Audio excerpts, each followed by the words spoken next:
Est-ce qu'il t'est déjà arrivé de jurer cette fois c'est fini, je ne retomberai plus jamais? Peut-être même que tu as pleuré dans ta doua, mais quelques heures plus tard, tu as rechuté, comme si ton corps avait agi tout seul, avant même que ton cerveau ne puisse dire stop. Si tu te reconnais là-dedans, sache une chose, tu n'es ni seul, ni sans espoir. Ce n'est pas parce que tu es faible ou brisé, mais parce que cette dépendance reprogramme littéralement ton esprit. Et souvent personne ne t'a donné un vrai plan pour t'en sortir.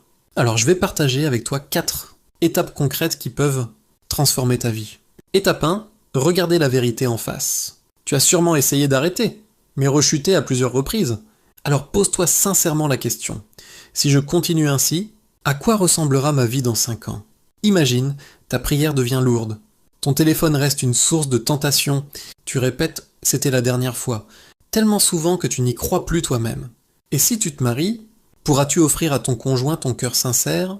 Ou la honte sera-t-elle toujours là? Écrit noir sur blanc ce que ta vie deviendrait si rien ne change. Ce constat est douloureux, mais c'est souvent le déclic qui pousse à dire « je ne peux plus continuer comme ça ». Étape 2. Rediriger ton énergie. Ce que tu ressens n'est pas de l'intimité, mais une énergie brute. Et cette énergie peut soit te détruire, soit te construire. Quand la tentation arrive, tu as 2 choix, céder ou canaliser. Utilise-la dans quelque chose de bénéfique. Fais du sport de manière halal, apprends une nouvelle compétence, deviens productif, étudie le Coran. Pas juste pour apprendre, mais pour fortifier ton cœur. Le prophète a dit « Le croyant fort est meilleur et plus aimé d'Allah que le croyant faible. » Même si dans les deux, il y a du bien. Cette force est à la fois physique, émotionnelle et spirituelle. Alors ne gaspille pas ton énergie, dirige-la. Étape 3, ne pas s'isoler. Presque toutes les rechutes arrivent quand tu es seul. Seul avec ton appareil, seul avec tes pensées. Et c'est exactement ce que Shaitan veut. Le prophète a dit « Le loup dévore la brebis isolée ». L'islam n'a jamais été une religion d'isolement. Dès son arrivée à Médine, le prophète a instauré la fraternité. Un croyant soutient son frère comme des briques qui se tiennent ensemble. Même les études modernes montrent que la connexion sociale réduit les rechutes. Tu as besoin de quelqu'un à qui parler honnêtement. Étape 4. Identifier tes déclencheurs. La rechute n'arrive jamais au hasard. Elle suit un schéma, même lieu, même moment, mêmes émotions. Un chef militaire, attaqué 15 fois au même endroit, retournerait-il sans stratégie? Non.